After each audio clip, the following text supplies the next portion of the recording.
양소영 변호사의 상담소. 양소영 변호사의 상담소를 찾아주신 여러분 환영합니다. 양소영입니다. 가족이나 친구에게 돈을 빌려주시면서 차용증 쓰지 않는 분들 많으시죠? 아는 사람에게 차용증을 써달라는 것이 아직은 뭔가 불편하고 또 설마 이 사람이 내 돈을 떼먹을까 하는 희미한 믿음도 있고요. 차용증은 없지만 소송을 하면 원금과 이자를 또 당연히 돌려받을 수 있다고 생각하는 분들도 있으십니다. 과연 차용증이 없어도 소송을 하면 빌려준 돈과 이자를 받을 수 있을까요?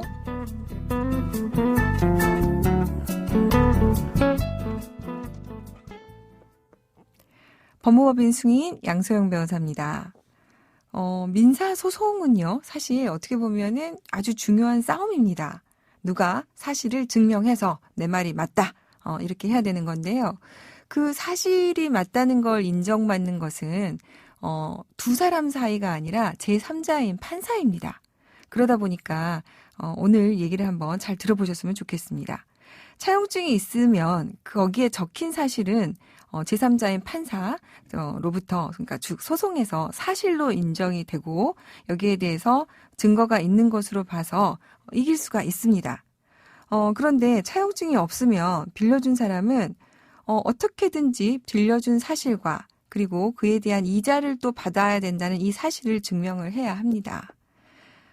보통 이제 차용증이 없으면 상대방이 돈을 빌린 사실을 인정하는 내용에 대해서 녹음을 하거나 또는 문자 메시지를 주고받은 내용이 있다면 이런 부분도 증거로 활용할 수는 있습니다.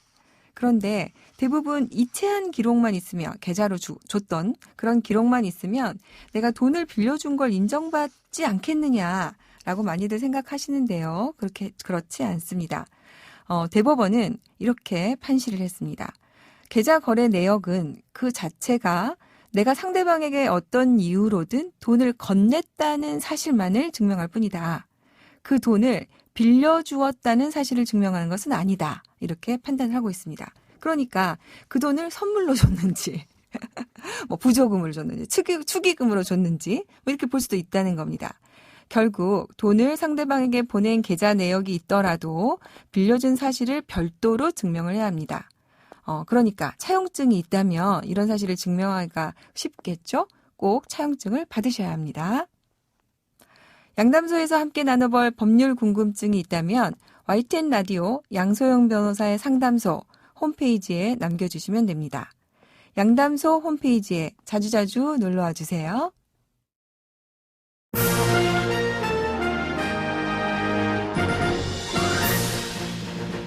법 때문에 못 살겠다고요? 법이 사람을 살립니다. 양소영 변호사의 상담소. 화나고 답답하고 억울한 당신의 법률 고민 함께 풀어볼게요. 이미숙 변호사님 나오셨습니다. 안녕하세요. 네, 안녕하세요. 이미숙 변호사입니다. 네, 변호사님 좀 어울리진 않지만 네. 요새 황혼이혼이 많이 늘고 있다고 해서요. 네. 실제로 어떻습니까? 황혼이혼을 하겠다고 오는 분들이 많나요? 네, 그렇습니다. 요새 혼인기간 한 40년, 50년 이렇게까지 되신 분들도 이제 남은 여생이라도 편하게 살겠다. 더 이상은 참지 않겠다. 그리고 내가 내 재산에 대한 정당한 권리를 찾겠다라고 하시면서 이혼을 위해서 상담을 하러 오신 분들이 굉장히 많습니다. 네. 저도 요새 갱년기가 되다 보니까 공감이 참 많이 갑니다. 자, 양담소 함께할 사연 만나보겠습니다.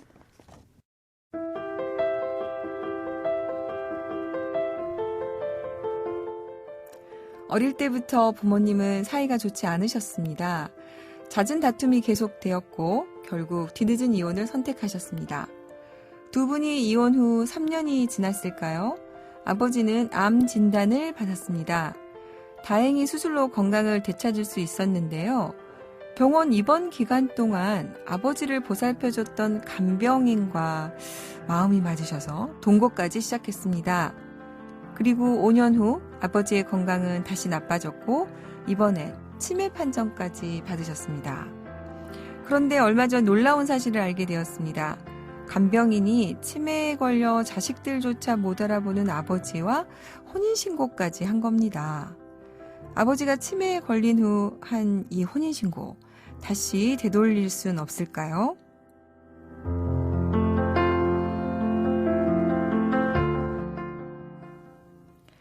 네, 간병인이셨는데 처음에는 분명히 네. 치매에 걸린 남편이라고, 그러니까 부부관계라고 혼인신고를 했습니다. 왜 이렇게 하셨을까요?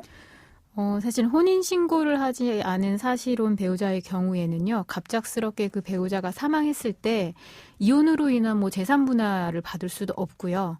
혼인신고를 안 하면 상속권도 사실은 없기 때문에 이 그렇죠. 사실혼 배우자의 경우에는 굉장히 법적으로 아무런 보호를 받을 수가 없습니다. 그래서 이 간병인은 아마 남편의 이제 건강이 나빠져서 언제 사망할지 모르니까 상속이라도 받기 위해서 이렇게 일방적으로 혼인신고를 한 것으로 보여집니다. 네. 요새 이제 보니까 자녀들하고 이렇게 연락이 뜸하게 지내시니까 이렇게 이제 아버지가 실제로 간병인과 이렇게 사실혼 관계로 계셨던 것도 사실은 자녀들이 모르는 경우도 있고요. 네네. 네.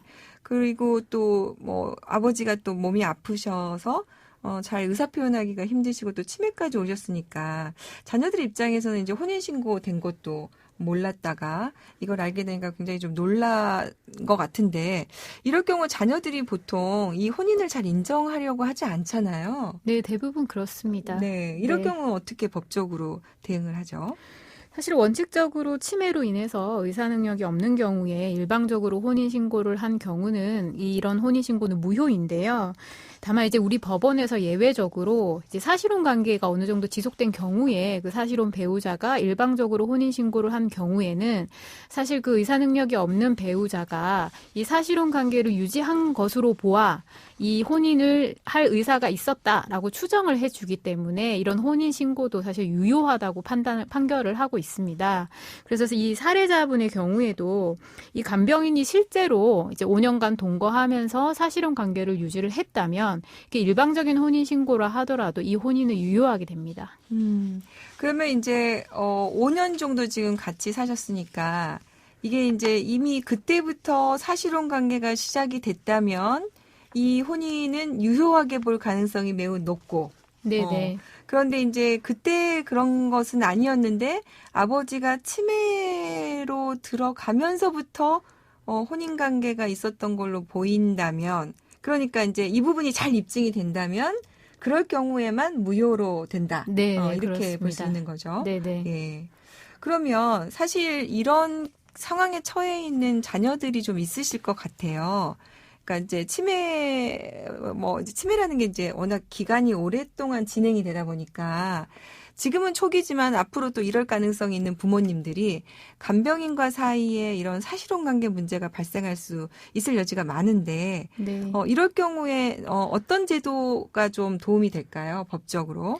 일단은 부모님의 치매가 좀 어느 정도 진행됐으면 먼저 이제 성년 후견인 개시 신청을 해서 이 부모님의 의사 능력이 지금 현저히 부족하거나 없다라는 거를 판결을 받아서 네. 이제 쉽사리 이런 의사 능력 없는 부모님을 이제 간병인이나 주위에 사실은 실질적으로는 사실혼 관계가 아닌데 이런 걸 네. 이용할 수 있는 사람들이 있어서 이걸 방지할 수 있고요.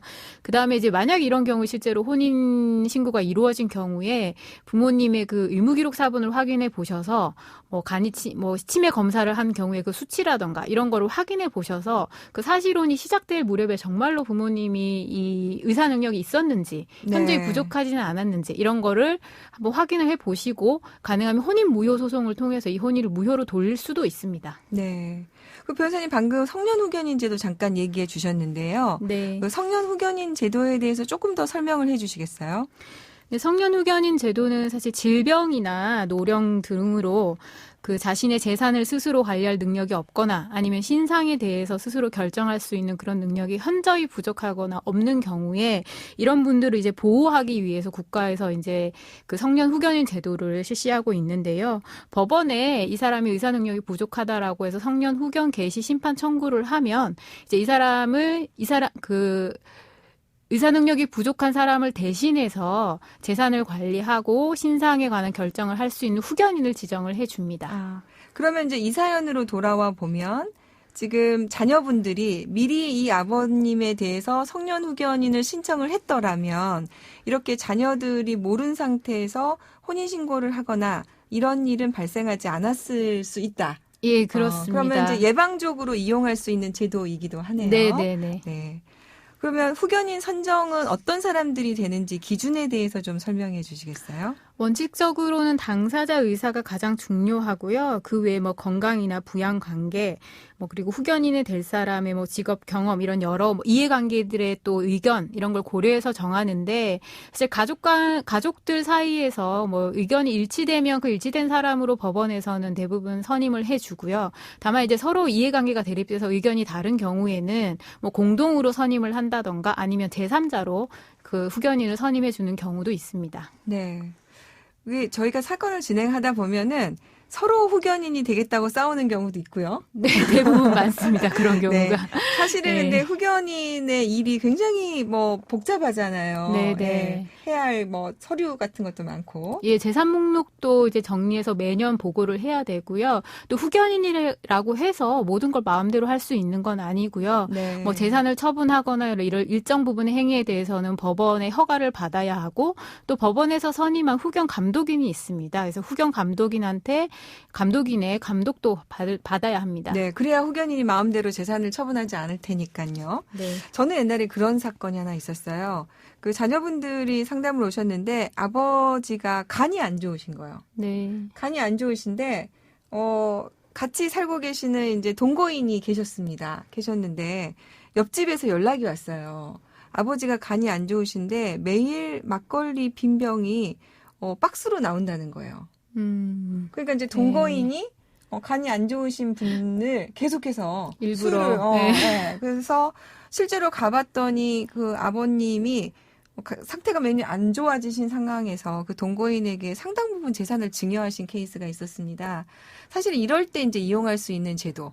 그러니까 자녀나 뭐 이렇게 부양하시는 분들이 직접은 할 수 없지만 그분의 재산이나 이런 부분들이 걱정되고 또 동거인이 제대로 보살피는지가 걱정될 때 법원에 후견인 심판을, 그러니까 성년 후견 심판 청구를 해서 후견인을 본인이 하거나 내지는 어쨌든 그 동거인이 하더라도 아까 말씀하신 것처럼 법원이 감독을 하기 때문에 네. 이 부분에 대해서 안전하게 지킬 수 있는 제도인 것 같습니다.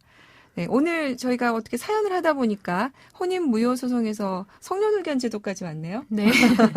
그래서 자세한 설명 감사드리고요. 네, 또 다음에 또 모시겠습니다. 네, 감사합니다. 감사합니다. 양소영 변호사의 상담소 양담소는 내일 또 문을 엽니다. 끝곡 오혁의 소녀 들려드릴게요. 양소영이었습니다.